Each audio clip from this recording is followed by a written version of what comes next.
What is up, everyone? I am Joe DeHoyos. I am host of Beyond the Woodline. For you guys that don't know, I am the executive director of the JRG, which stands for the Jevning Research Group. It's headed up and founded by Mr. William Jevning. Um, he has over 50 years of experience in the Bigfoot world. He was friends with Renee DeHenden and John Green, who are considered two of the pioneers of the Bigfoot world, two of the four pioneers. Um, If you're interested in joining the group, shoot me a message, beyond.woodline@gmail.com. We'll get you started. We do vet you and we vet anyone we set you up with just because, unfortunately, we live in a world with crazy people. We try to take care of everyone. Um, but we also ask you to do the same thing. You should probably do that with any genre that you're in, research the researcher. Just got to be careful sometimes, guys. So, with all that being said, real quick, I have with me tonight Mr. Sage Gatto. Sage, how are you doing, buddy? Good, sir. How about yourself? Man, I'm doing great, man. Thanks a lot for doing the show. I do appreciate it. Yeah, thanks for having me. Yeah, man. We got talking a little bit, and I was telling you, I come from the world of the Bigfoot. I come from the Bigfoot world, and but I've actually had a lot of paranormal experiences myself, and the, that's kind of what got me going to doing this show. I've actually Hmm. seen a UFO twice, actually, too. Uh, and the first time was like an actual craft. I mean, Oh, we wow. saw a disc that flew over me and my uh, ex father-in-law. Uh, yeah, yeah, we both saw it. It was maybe 200 feet above our heads. It was crazy. Yeah, But that's pretty low.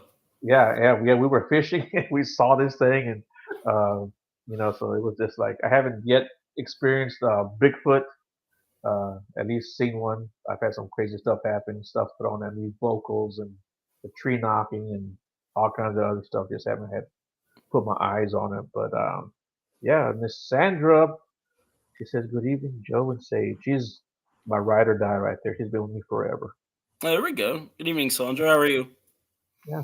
So real quick, if you don't mind, why don't you tell everybody a little bit about yourself and what got you started into this crazy world that we're in? Yeah, isn't that the truth? They're quite as crazy.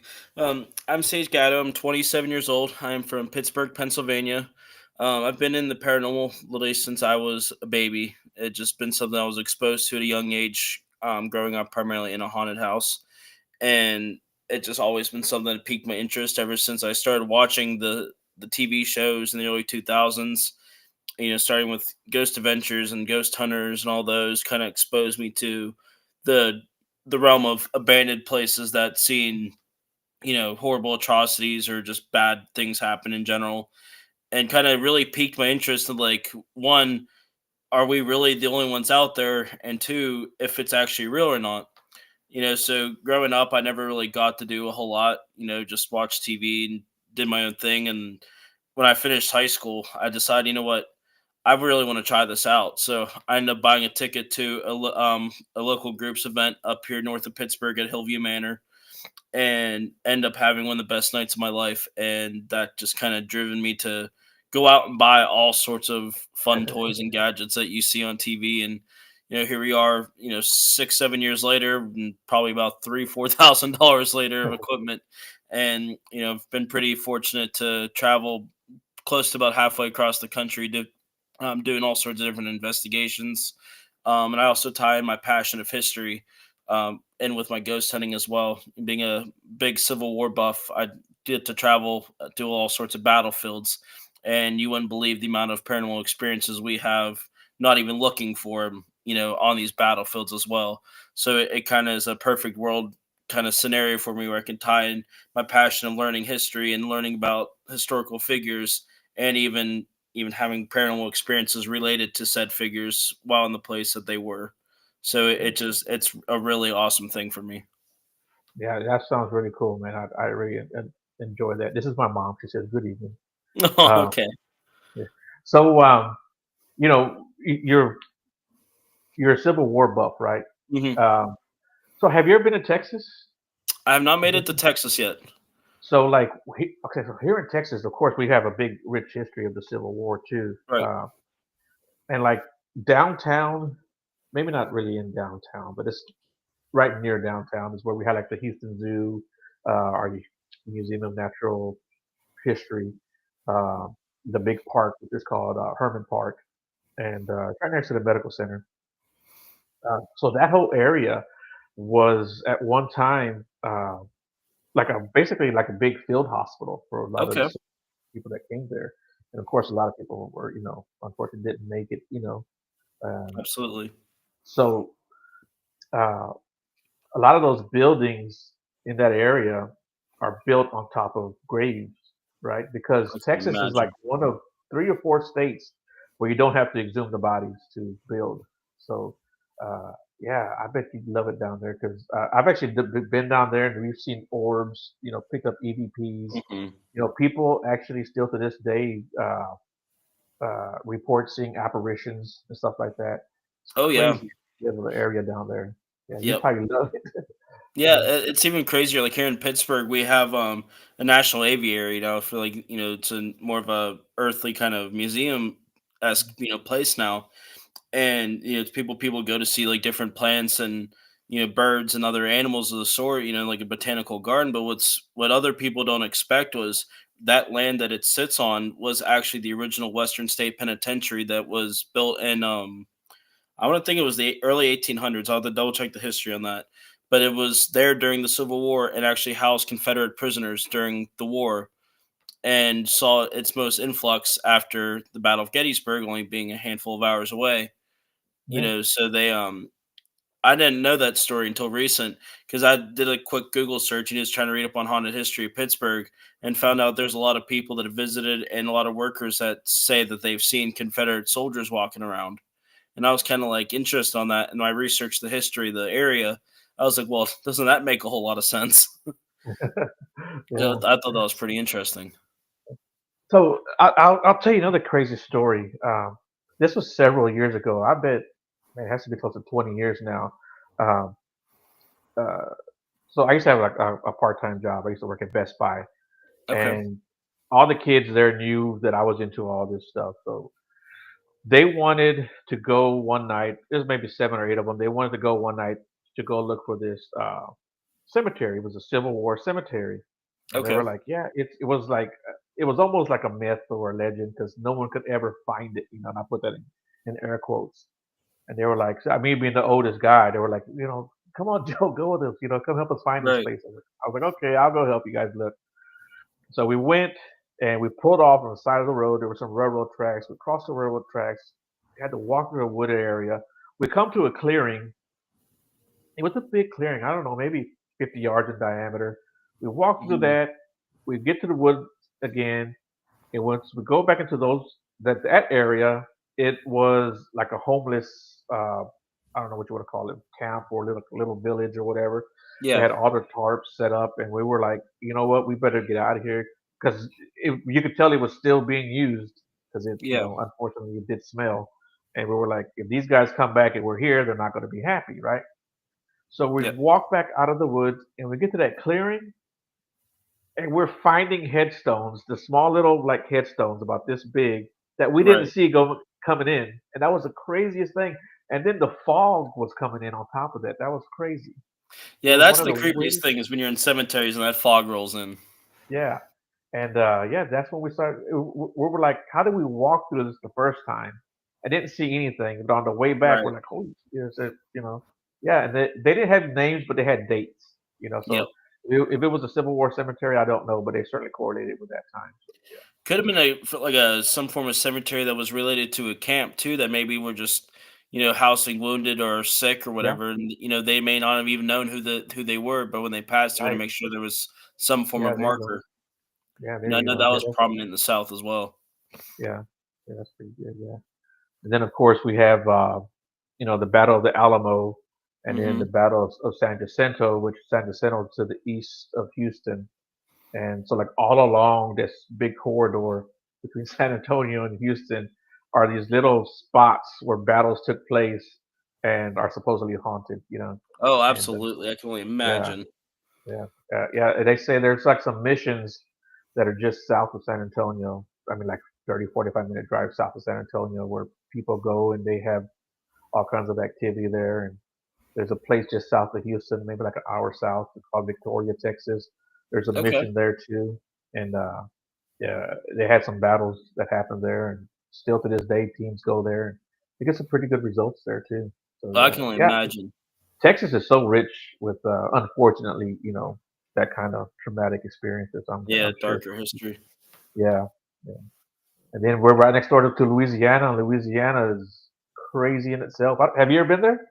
I've came very close to being in Louisiana. We were in Mm, Vicksburg, Mississippi a couple years mm. back, and I could have thrown a stone across the Yazoo into Louisiana, but Yeah, I didn't have enough time to make it over there. yeah. And of course, Louisiana, just right across the Texas state line is where Bonnie and Clyde were killed, and people Right. go there all the time too and have experiences. So that's a pretty cool place too, Yep. man. Yeah. So what's like your last place that you went to investigate? So recently, I mean, I haven't been able to do much. I just finished school in February and Mhm. just started working in the field I went to school for, and so I haven't done a whole lot this year. We tend to go and do some cemeteries just to see what we can stir up and get anything interesting to happen.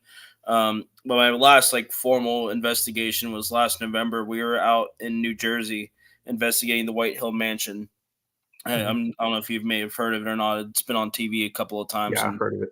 few different shows, and I went in like hearing all sorts of like negative stuff about people's experiences. I mean, I'm sure you understand how YouTube paranormal works, with the word Right. that gets tossed around. So I was like, you know what, I want to see it myself. Just like any other place, whatever happens, happens. Keep an open mind. And it ended up being one of the most active investigations, and we ended Good. up catching a full-bodied apparition of a British officer in the building as well, as the building was actually a command post for the British Army during the Battle of Trenton in the Revolution. So that kind of validated the picture a little bit. But I mean, Okay. it had just an incredible amount of rich history. It was built in the middle of the 1700s, Mm. and they argue over the date, but they say on the building 1740s, Okay. and it's still standing today. So you figure that building is quite older than our country. So Wow. Yeah. it was an incredible place to investigate because you got everything from the Revolution all the way up to today. So So the image that you guys captured, did y'all see it or did y'all see it later on after the fact? So it was kind of I didn't see it like instantly because I didn't go back right away. But my girlfriend was standing on the edge of the doorway that goes back down this long hallway, which is where the tunnels down to the river are. Where it was a speakeasy in the 20s, they would run the booze up from the river, and they use these secret tunnels to do so. And unfortunately, the mob used those tunnels for other reasons as well, as you'd imagine. And she saw somebody moving like out of the corner of her eye, just right down that hallway. So she kept, she was like, "I'm getting nervous. I keep seeing someone, who's down there." I was like, I looked around the room real quick. I was like, "No, we're all accounted for. We're all here."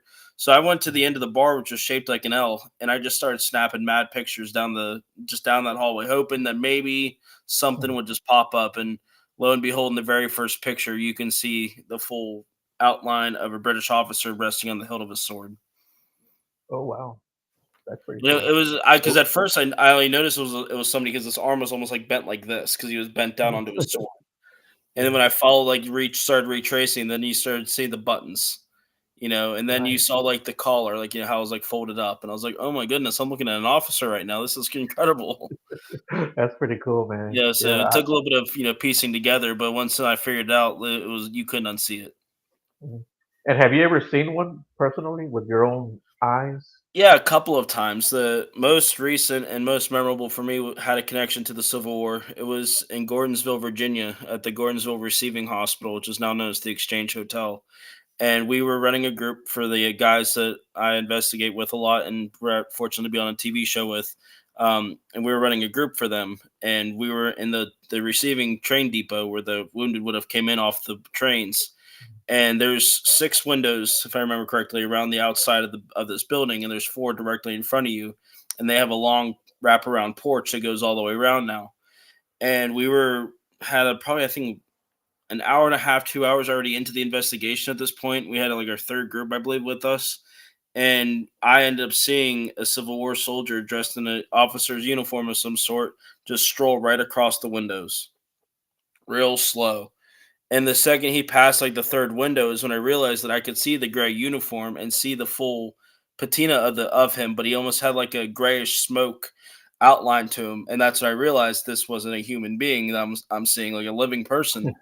And at that point, my best friend saw it too, and we both watched it finish out the last two windows, and we both looked at each other and both just ran right to the door to see who was out there. And as you would expect, we didn't find anybody. So we were just like amazed. And to make the story even better, one of our guests actually ran outside and started snapping pictures galore, and was actually fortunate to catch a figure on his camera, which was a soldier on horseback, Oh, nice. and it was like peeking around the back of a tree, and you could literally see the white stripe going right down the middle of the horse's head, Hmm. and then you can clearly see Yeah. the soldier sitting up on a saddle. It was incredible. I always find it amazing when I hear stuff like that with like Civil War soldiers and or Mhm. horses, right? Yep. That's I find that so fascinating. What do you think that's about? Do you think that is that um, a true haunting, or is that what do you call it, the residual? Residual. It's Yeah. honestly a mixture of both. So it all depends on the situation, where you're at, and whatnot. And it could be anything. Could be residual to the land. It could be somebody just checking in, that I may have seen, or it might be, I'm a little side story we'll get to in a second, but could be something that, is attached to me that came with me from a battlefield. It just, you never know. It's hard to tell, for me personally, because I'm just so used to it. But whenever you're like at places like Gettysburg and you see a soldier on horseback, or you see just, soldiers in general, it's almost like they're in a loop, because it's like they're like waking up that morning and going to battle, and then just a constant replay of process, because their life was cut short on that day. So it's almost to them, it's just like they're constantly reliving that day. But then you'll also have some instances where they will be just walking around in uniform and will actually address you, and you don't realize that it's not a person until you turn around and realize that they're not there anymore. Right. Yeah, and I've And heard that too, and I think that's pretty cool encounter. it's incredible how common that is in Gettysburg. People, because there's always reenactors walking around, and Right. you'll have no idea how many times people have gone onto local forums and said, "Hey, we were downtown Gettysburg eating dinner and saw three reenactors, at least as we thought, walking down the road, and nodded to us, tipped their hat and everything. And then when we like, went, hey, that was pretty cool. Then turned around to see where they were going, realized they vanished." Yeah. And I was just like, "Why can't I have that happen? That's incredible."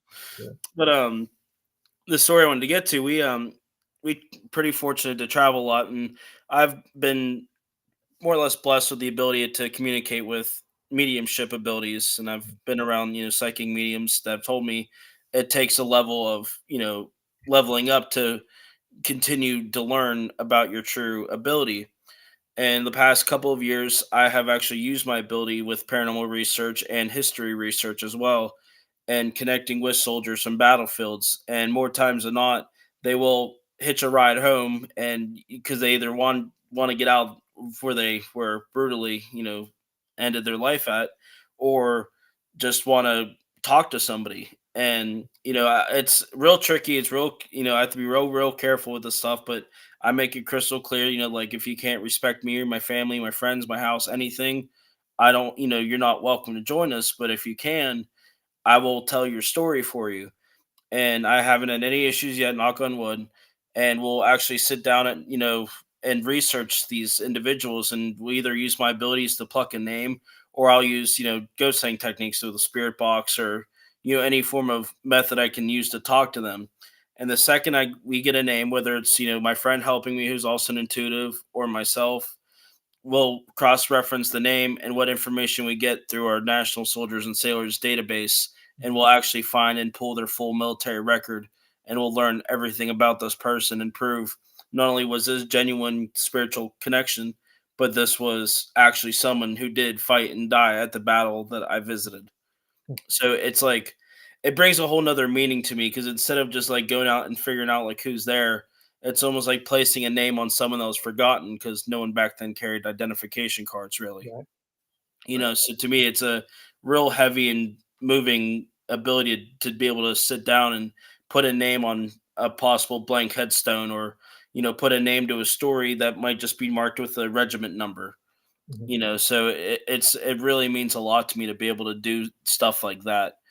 And that kind of ties in with the residual haunting kind of ordeal because they follow me everywhere I go. So I could be investigating somewhere in Texas and have a soldier from Gettysburg just randomly appear in the doorway because curious in what I'm doing.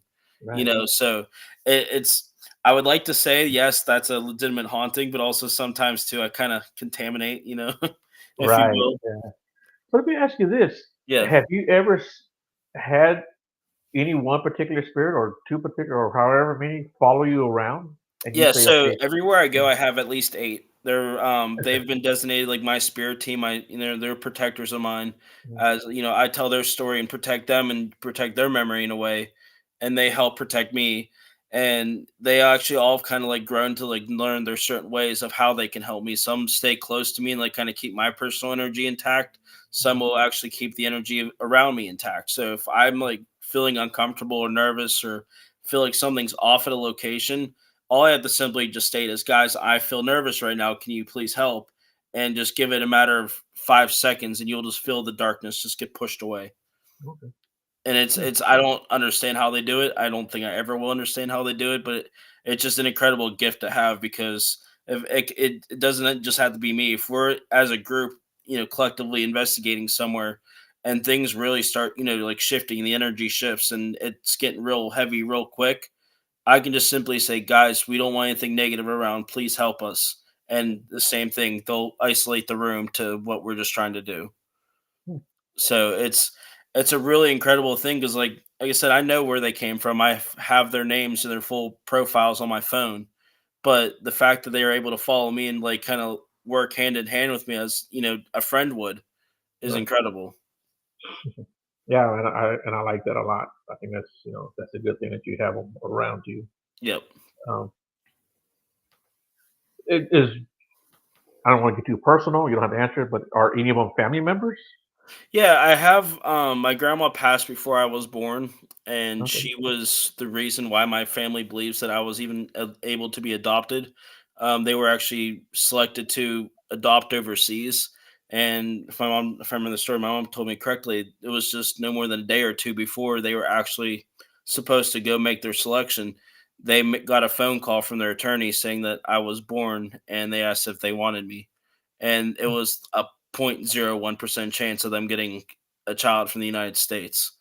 So, just the fact that that happened mm, kind of validates the story that maybe my grandma did have a hand in that somehow. yeah, But, yeah, she's always been a protector of my brother and I, and mm, just recently gained my grandfather as an angel in February. So, mm, it's been an emotional transition of being able to just call him to having to use equipment to talk to him, but yeah, um, it makes me happy knowing that they are still around, though.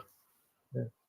You, you know, so like my dad passed away in 2012, and 2017 through 2019, I went through a rough patch, and I was having a Mhm. real hard time. And he was around, and I mean, he was around. He came and he let me know he was around, and he stuck around during that period until I was able to see myself out of it. Yeah. And uh, and after that, I haven't had him around anymore. And Uh, it's not that he's not around, it's just he doesn't wanna interrupt your life, And that's why mm, people always ask me all the time, as part of my mediumship is I specialize more or less in the family communication side of things. mm, If I'm not doing connecting with soldiers or, spirits at a location, when people ask me to give readings, I pull off of your energy. So mm, when I like, try when I've like someone asks me for reading, I'll sit down with them, either on video call or whatever, and just basically ask, okay, what can you tell me about them? And it's almost like a pyramid. I'll get like the top, like the most basic possible thing about you. And the mm, second I start like pulling more and more things off your energy, it just kind of keeps building down to a more wider spectrum to where, I might understand why blue's your favorite color or something mm, random. That's something like maybe you will only know. And half the time I don't even know what I'm saying just because like I'm just mm, so focused in on what's popping up off of you. And when mm, I'm done, I'll look up and be like, okay, like what was that? Like how'd that go? yeah, Because I'm not really tentatively paying attention to your your physical appearance. mm, It's just kind of interesting how with some people like they might be all nervous and closed off, but the second I say, "Oh yeah, you had a grandma Lucy," and they just their facial expression just turns. And next thing is, oh, she lived here. She did this. She did this. She did this. Oh, she says this because they let their guard down because they were, like, holy hell, he's actually doing this, Yeah. and it just opens up a huge floodgate of stuff. So, I've a lot. Everyone asks me every day, "Oh, is my loved one's still around?" And I'll look at the picture of them, or I'll have them call me and see the loved one standing behind them. And I'm Mhm. like, "Well, yeah, they're right behind you." Like, Yeah. yeah, they're there. And they're like, "Well, Yeah. I don't hear from them." I'm like, "Are you in a good spot?" Well, yeah. Well, there you go. Most of the Yeah. time, I don't know mine are around unless I'm really struggling, and Yeah. that's when I'll feel a heavier presence around me. Yeah. But if that's not a thing, then they're not really tentative. Yeah. And I used to feel like guilty that he was around, that he was kind of Mhm. helping me out and seeing me through this, and I guess protecting me and supporting me. And I used to kind of feel bad about that. That man, he did that in life. I didn't want him doing that in death. Um, yeah, so I used to feel kind of guilty about that. But yeah, Yeah. yeah. One of the uh, one of the ways I knew was him, and like I said, I mean, I don't know. I could never explain it. I just knew he was there, and I knew it was him. Um, so in 2017, I moved out near San Antonio, and I was upstairs, and my youngest was downstairs doing laundry. And I leaned over and I threw some clothes, like a couple of pair of pants. I said, "Here, wash this for me, right?" He's like, "Okay." And the switch next to me flicked on, and the light came on in the hallway, right? And I just Yeah. knew it was my dad. I mean, I just, like I said, I just knew it. Yep. And so after, like I said, I spent 2017 to 2019 out there. I came back home, and I was at my mom's. I was living with my mom for a while, and I was telling her this story, and I said, "Yeah." I said, "When I threw the clothes down, the light switch flicked on, and I said, I just knew it was dad." And as I said that, I mean, my mom was right there, and I'm standing in the kitchen. There's like a bar that separates the living room and the kitchen. She's leaning on a Yep. bar. The light switch flicks on in the kitchen, and the light comes on. And I was just Yep. so happy that we both saw it. I actually had a Oh, witness it. yeah. And Yeah, that so it's funny you mention that because it's like when you're so used to someone's energy, or even in this case, the spirit's energy, and something like that happens, you just instantly know who it was just based mhm, off of what happened, or just kind of just knowing their energy. Stuff happens in this house all the time. I'm a walking Ouija board. They're just attached to me. I can't help it. But mhm, it's too funny because I can tell the difference between something my grandma's doing or something that one of my soldiers is doing. And I always laugh when I tell these stories because I know they're just sitting here just snickering at me because they think it's hilarious. But I got a young soldier with me from the Battle of Newmarket, Virginia. He was a cadet from VMI, the Virginia Military Institute, and he was one of the casualties during the battle. And I kind of like grew attached to him because I watched the movie about the cadets that was produced, and it just like his like character kind of like jumped out to me, like, you know what, I could see myself being something like that if I was in a cadet back then, real scrappy, real gung-ho, young, yeah, ambitious, ready to roll. And then when they finally get their time to shine, don't shy to the pressure, like they're ready to stand up for what they believe in. And whenever like I learned about like him in particular, like he's the one that stood out to me, and I was just kind of like, wow, like I'm very impressed that these 16, 17-year olds rose to the occasion. And then I was fortunate to get to go there for the first time a few years ago, and I sat in the spot that was roughly where he fell in battle. And oh, it's just like, just sitting there, you can feel just like you almost like right in the middle of it, like you can see the cadets running around you and like just feel it. mm, And like I obviously had every intention of trying to talk to him, but never did I expect like them to know who I was or anything, because I didn't know then that the word gets around the spirit world the second you become, any form mm, of something with anyone, they all know. yeah, So you visit Gettysburg once, they might be curious about you, but the second they know you, you show back a second time. Don't be surprised when you have an army waiting for you. That's just how it is. yeah, And he actually was one of the ones that came home unknowingly to me. And whenever we were doing a spirit box session one night through FaceTime with my good friend who's a medium, he came through on the spirit box, and it didn't even take much. It just all I heard was his name and that he was with me, and I just immediately got emotional because I was just like, I can't believe like he's here. Like this is incredible. And now fast forward, he's now one of the most obnoxious ones I have in the house. It's always making noise. So do you ever have to tell them like, "Hey, back off a little bit," or "Chill out"? You have that happen to you? Every single day. Really? Yes. And I know it's because he's bored because, I don't have the time to sit and talk to them all day like I used to when I was still searching for a job. But Mm. I'll get home from work and I'll be exhausted. And then I'll sit down, grab a beer or whatever, and just be watching TV and then just hear someone knock on my door. I'm like, Jack, knock it off. I know it's you. I'm not even getting up to look because I know it's you. And then I'll literally hear it go and just he'll scurry Ah, off. I'm like, you're so obnoxious. Like I can't do this tonight. yeah, It happens every single day. yeah. So like when I was, so I just recently got remarried during January, but Mhm. my first marriage, we lived in a house for about 5 years, and this house was like insanely active. Um, Me and my three kids, my ex, we all experienced stuff. Um, and I think it was the original owners, because they were the only owners of that house. It was built like right after World War II. They Okay. died in their late 90s. They were the only people that ever lived there. Yeah. But I think they knew that we were there, and they would like to mess with us. And like I was sitting on the bed one day, and I was getting ready to go to work, and it was like 6 o'clock in the morning. I was just kind of sitting on the edge of the bed, being lazy, and I got poked in the ribs. Just like if someone like poked you in the ribs, Yeah. and I was like, Yeah, and "What you the you heck is flinch. that?" It's yeah. Yeah, yeah. And my oldest was playing video games one day, and I came home, and it was a cold day, and I was taking off my jacket, and she was sitting down in front of me on her game chair, and I had my jacket like around my elbows, coming off, and I seen Yeah. her go like that, and she turned around, she goes, "Stop." She thought it was me, but she realized I was or the position I was in, like I couldn't have done that. And she's Yeah. like, "Oh my God, somebody just poked me in the ribs." Yeah, so we've had that happen to us. Oh, yeah. Um, my son was he had just graduated high school. He was going into the Marine Corps. So during that little transition, he was sitting on the couch watching TV, and he says that well, he actually called me. I was at work, and he called me and he told me that he was sitting on the couch, and he goes, "I saw some movement out of the corner of my eye." And he goes, and I turned to look. He goes, and I seen a figure, like a gray, smoky figure, standing there, and it leaned down and it had its finger out like that, and it touched him on his arm. He goes, and when it touched me, he goes, all the hair stood up, and then it Yep. disappeared. You know, Yep. it's crazy. Yeah. That's Um, awesome. That's an incredible experience. I shouldn't say I love when they decide that they want to poke me because it usually jump scares the living crap out of me. yeah. But it's almost like validation because you know that it's real. Like you Mhm. know that that was not another living person doing that.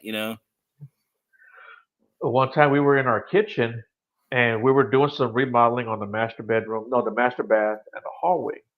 And my cousins were the ones that were going to do it. My cousin Manuel came over. He came over that Wednesday night because Thursday morning they were going to start tearing stuff up. And we're standing in the kitchen. We had a big kitchen, and there was like me and my family, and then like four or five of my other cousins. My cousin Manuel's talking, and he looks down at his arm, and he's kind of like rubbing his arm and holding his arm, and he looks at my other cousin, and he's like, "What are you doing to me?" He's like, "I'm not doing anything to you. I'm standing over here." So Manuel's talking again, and he looks at his arm. He looks at my cousin. He goes, "What are you doing?" He goes, "Dude, I'm standing way over here. Everyone can see me. We're all here in the kitchen." And when he started doing that, me and my family were looking at each other, kind of giving that the look like something's going on with Manuel. Yeah. Something's happening to him. So he gets in the corner of the kitchen where he can see everyone, and he's telling us again his routine, what he's going to do tomorrow. And Yeah. he looks down at his arm, and he looks at me, and goes, "Dude, someone's squeezing my arm." And he walks across the kitchen to me, and he grabs my arm and he squeezes it. He squeezes my arm tight. He goes, "This is what it feels like." So we were like, "Okay, this is what's going on in the house." And we figured that it was probably the Colemans that were like, "Hey, don't touch our house. Don't mess with our house." Right. But the next morning when he came in, he held his arm up, and he had four bruises, like finger bruises on his arm. Oh my god. Yeah, yeah, that was crazy. But That's after that, they didn't mess with him or pick on him. But I just don't think they wanted him to mess with their house. yep. Yeah. I know you do the Bigfoot stuff. Have you ever had anything paranormal happen while you're out looking for Bigfoot? I think there's a lot of stuff paranormal that does happen and it gets mixed in with Bigfoot. whether it's getting something thrown at you, hearing the footsteps, even hearing voices. Yeah. Um, there is a rich history. So where I go is in Sanderson Forest, and there's a rich history of used to they used to have like mining camps, right? They used to do like a lot of Okay. uh, I think it was iron ore they used to get from the ground there. So there was mining camps over there, and then there was a Native American tribe that was over there too. I can't remember the name of them, but I'm sure they had their skirmishes, right? Absolutely. Uh, so a friend of mine was driving there. He's a Bigfooter. He was driving down one of the roads, and this orb is on the side of the road coming at him. You know, on the left hand side of the road. Yeah. Well, yeah, left hand side because he was driving. And I mean, he's got it on video, and I'll send it to you. And Okay. he said it scared him so much that he had to pull over and say the Lord's Prayer. No. Uh, but yeah, people have reported seeing apparitions out there. Uh, some of my other Bigfoot friends, Kimbo, he got on his recorder just somebody saying nobody, and that was just it. It was just like nobody, and that was just all they said. A Hmm. friend of mine, Sean, was out there, and while he's putting his recorder up, he had somebody go Psst, right in his ear. That's Yeah, something. yeah. So I You don't think there's a expect that. lot of stuff that goes on paranormal in the forest that people mix in with Bigfoot. And I'm not saying Bigfoot doesn't do some of that stuff, Yeah.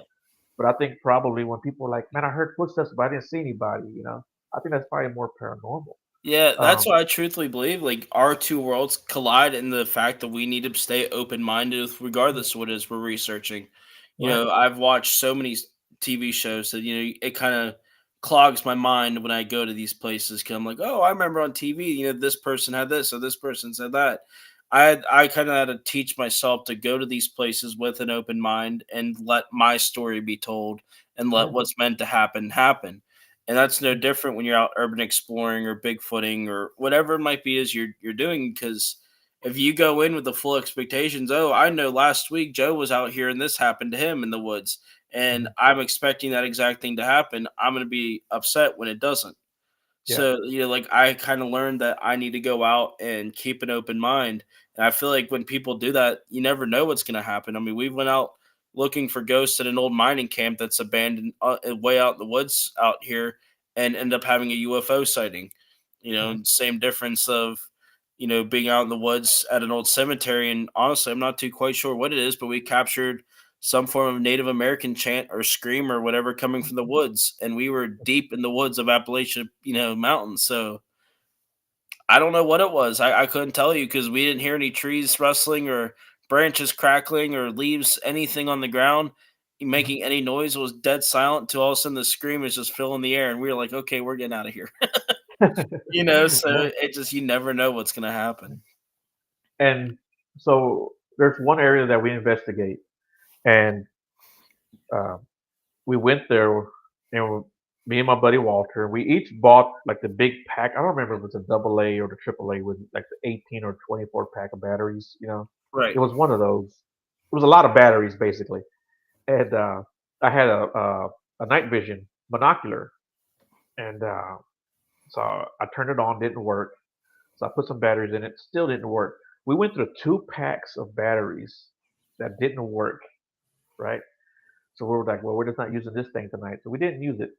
So we went to his house the next morning, and I said, get those batteries out. Let's try them again. And they all worked, you know. So that was Yeah, like one of, it's funny you mention that because I have a theory that I've kind of been familiar with in the paranormal field that there's specific things that will malfunction when something is near that doesn't want to be seen. mhm, And I've had that happen even with ghost hunting equipment that you had to recharge. I have a static bell that's connected to an EMF meter that looks like an old hotel bell, but when the spirit interacts with the EMF field around it, it'll ding. And there's times that I'll put it out and, you know, I'll just say, hey, if you're around, why don't you, ring the bell, whatever, and you'll actually hear the motor almost like stick and just go tut, tut, tut, tut, tut, tut, tut, tut, tut, tut. And I know that's their way of telling me like, no, we don't want to use this tonight, so I'll put it away. And I've had cameras die on full charge, and I firmly believe that whenever you're shooting a certain area and your camera just dies, they did that intentionally so they wouldn't be seen. So Right. I would not be surprised if, whether it's the energy of a Bigfoot or something paranormal, protecting in that same realm, that Mhm. said, you know what, he's walking around tonight and doesn't want to be seen. So guess what? You're not getting to use that. Mhm. Yeah. That would not surprise me at all. Mhm. Yeah, we've had some strange things happen in the woods that I personally think that is, like I said, just paranormal. Yeah. Um, but I'm in the flesh and blood camp when it comes to the Bigfoot. Yeah. That's the camp that I'm in. Um, but I just think there's a lot more paranormal stuff that people think is Bigfoot, and they lump it in there with Bigfoot. Yeah. Uh, so yeah, I was Now going to what ask you too. go No, ahead. no, go ahead. No, With go the ahead. tree knocking, is that a possibility of being somebody else out there kind of responding to you thinking that you're said Well, Sasquatch I or don't do tree knocking, and I don't do the yells and the hollers. okay. I don't do that. Um, I do have recordings of tree knocks, and you can tell that they were like spread out. Yeah. You know, yeah. Because So, I have a good friend that I've do a lot of ghost hunting with, and they have mhm. a YouTube series called Hometown Haunts, and they're out of Virginia. Sound And their familiar? first episode, they went and did Bigfooting in the George Washington National Forest Mhm. with a guy that frequents those woods. And he was teaching them the aspect of the calls and the tree knocking. And there was at one point in time that they were very deep in the woods in the middle of night and pounded on these trees numerous times, and spread them out. And finally, towards the end of the night, he gave one good crack to a tree, and on camera audio, you can hear a very distant knock back.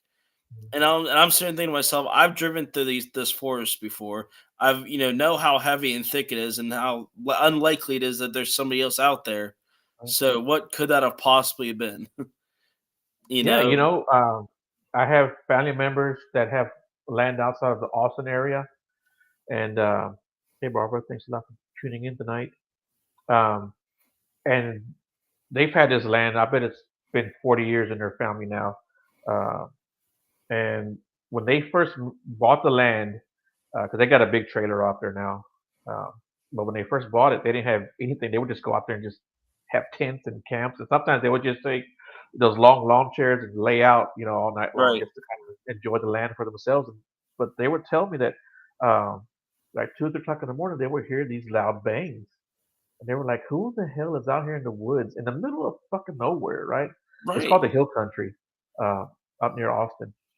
It's beautiful country out there. And they were like, "Who's out here banging on wood?" yeah, Um, and then as the years went on, they started, hearing things and even seeing things, and they found prints. They were like, "Who's out here walking barefooted?" My yeah, cousin, she's my age, but she was like 12 years old at the time, and she was like, what man is out here walking barefooted?" yeah, right, Yeah. Her girls, they're like probably in their 30s now, early 30s. But when they were like 12 or 13 years old, they were outside in the tent. By this time, they had the trailer put up, big double wide trailer, and they were inside sleeping. Kids want to sleep outside. And they came in 2:30, 3 o'clock in the morning, screaming bloody murder because there was a monster walking around their tent, and it pushed the tent down from the top oh on top my of them. god. Yeah, yeah. My other cousin was asleep in the van. They had a big party out there, so all the family went, Yeah, and so he slept in the van. He said something pushed the van. Didn't rock it. He said it pushed the van. yeah, Uh, my same cousin, she said she was asleep, and she heard this woof like this, and she opened her eyes, and of course the window's right there above her yeah, head. And she goes, "I saw the two eyes." She called it shimmer, but the eye shine. She goes, "I saw the two yeah, eyes." You know, she woke her husband up, and he went out there with a gun and said he didn't find anybody. Uh, my aunt, she woke my uncle up one time. Him and his buddy were doing hunting up there. Oh yeah. So um, I'm trying to tell you these stories, just a short version of them. But my aunt said that something was breathing outside, and it came up to the door. She could hear it, So she called my uncle. Was like, "Hey, there's a bear outside," you know. Right. So him and his buddy grabbed his rifles. They ran outside. They chased it back to the wood line, and he came back, and all he told my aunt was like, "I don't think that was a bear." That's all he told my aunt. Yeah, I don't think that was a bear. That's something I would say. I love it. So, so one of my cousins, he worked here for the city of Houston, and he had those the stop sign poles or the poles you put signs on, right? They're for some reason Right. they're tall. So my uncle made a deer feeder out of them, and well, he used them, for the legs to make a deer feeder, and he set it out there in the middle of the damn woods, right? Came Yep. back 2 weeks later, and all the legs were bent like in a U shape. Holy Yeah, crap. yeah, I've heard so many like very authentic stories of people that have done this, and I envy you guys because I don't have what it takes to be tracking through the woods looking for this thing. Because I know the second I get brave and I'm thinking, oh, it's not going to get close. It's going to get close at night, and it's not going to be pretty. yeah. But it's just I understand that it's a thrill because being in the woods, you just don't know what you're going to get at Right, all. you do. I Yeah, wasn't expecting to get some form of not human scream coming from the woods. My friend wanted to check out a cemetery. I mean, granted, this cemetery is very creepy in the middle of nowhere and has a lot of urban legends attached to it, mhm, including a personal story that my buddy's friend that he met that's been there said, I quit investigating because of this place. And I'm thinking, oh, what happened that made you quit investigating? I want to know. And yeah, he said that something attached himself to a friend and made him sick and wouldn't leave him be until they, were forced to cleanse him back in the cemetery, so that the spirit would, leave. And I was sitting there thinking to myself, I'm like, oh, so things can get real here. I like it. So we yeah, show up and there's white crosses painted on every single tree around the perimeter of the cemetery. Because it's like, you're just driving down this road in the middle of the woods and someone just cut out like a 3/4 moon shape out of the woods and planted the cemetery there. yeah, And it's real creepy. It just doesn't feel right. And we mm, were sitting there and it was dead silent. There was maybe 3 cars that drove by and it was so quiet that you could hear yourself like your own heart beating. Like there was no noise whatsoever and we were in the middle of the woods. And we're like, okay, this is actually kind of creepy because I've never been somewhere and it'd be this silent before, mm, especially in the woods. And we started to hear like just like little knocks and creaks, whatever, just coming from like the 360 vicinity around us in the woods. And I remember my friend going, "Okay, well, why is everything happening around us?" And I was like, "Yeah, we love that when things happen around you, but not in front of you." And mm, literally right after I finished saying that, you just hear just like a rise from the woods. I was like, "Nope, I'm gone. Goodbye. Not happening. I'm not doing this tonight." yeah, And I was actually live on TikTok at the time, and my service was like kind of jumping in and out. And we were like, we started to grab our stuff. We're like, I don't want to know what that was. I don't want to figure out what that was. If it's human or not, I don't know. I don't care. I want out. And, we were like grabbing our stuff and going. I looked down at my phone and one of my friends commented and said, you know what? We heard that. And I was like, shut up. You did it. You heard that really? And I ended up ending the live and went back and listened to the live, listened to the response again. And I'm just like, you know what? I was like, I don't know how that even picked it up. Um, Making mischief. Yeah, I'll explain it to you. It's in Southwest PA here in the middle of the Appalachian Mountains, very close to Fort Necessity. And it just I was not expecting that scream to come out. I'll send you the video. I have it on my phone. I have it clipped because I was live for 30 minutes, and it was towards the very end of the 30 minutes when all of a sudden this howling scream just arose from the woods. And my first instinct was, okay, it's somebody messing with us. Because last time I was at a cemetery, we had a group of high schoolers roll up on us in a pickup truck, acting a fool, and we're like, okay, we don't know what their intentions are, so we're just gonna leave for our own safety.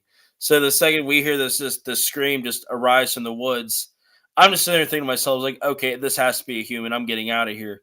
So I like clipped the video and I sent out to a bunch of my friends and I said, listen to this.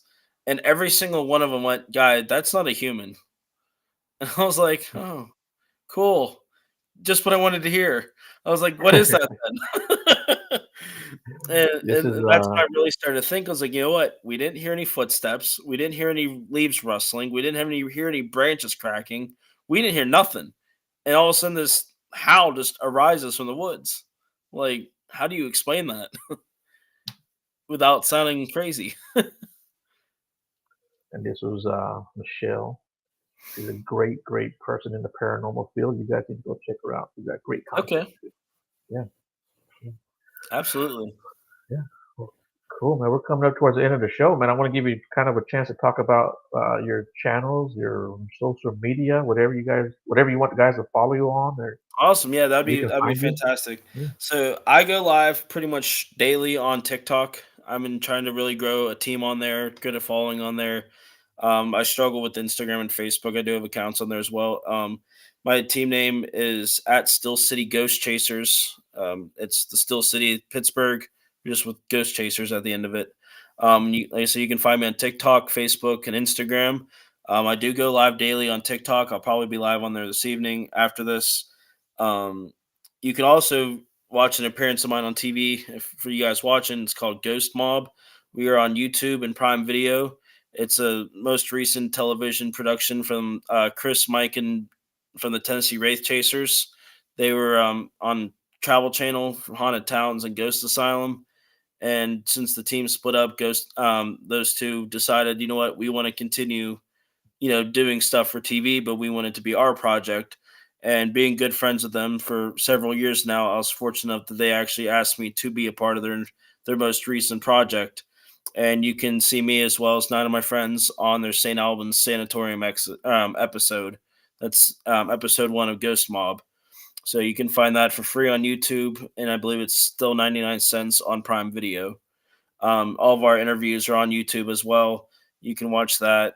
Um, Trying to think what else. Anything else I will throw up on Facebook, but we try to investigate as much as possible, not as much as we used to, unfortunately. But I do live stream from the ghost hunts as well, so kind of people that are interested in the field also kind of want to get an idea of what it's like. I try to share that through our eyes on TikTok, and I can't really go into details yet because it's not finalized. But we are working on setting up a public event this fall, potentially in Virginia as well. So hopefully, there's gonna be more details to come about that. If not, we'll get something out there next year. So that's about all I can think Okay. of right now off the top of my head. Yeah. Cool. And if you want to send me any kind of links or anything, I'll just add them in the description for people to Okay. find you too. Yeah, I It, can it, send it's you a free. direct link to the Ghost Mob episode on YouTube as well.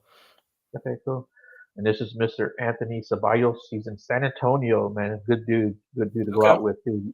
Dude, if you come to Texas, you got to come, of course, meet me. Then you got to come meet Anthony. Absolutely. Yeah, I know Chris and Mike have an event out at the Jefferson Hotel a lot. They do that Okay. every year. Mhm. And I would love to get down there because it seems like a great time. So Yeah.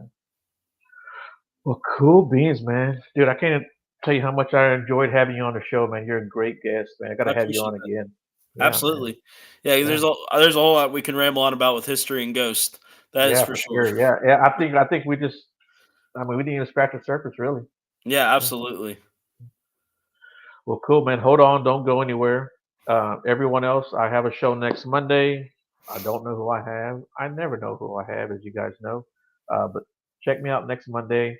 I'm sure to be another great guest. And like I said, Sage, it was a pleasure having you on. Thank We you got for to do it having me. I had a again. lot of fun tonight. And everyone in the chat, thanks for participating. You guys do a great job as always. And I will be seeing you guys next Monday. And I'm going over.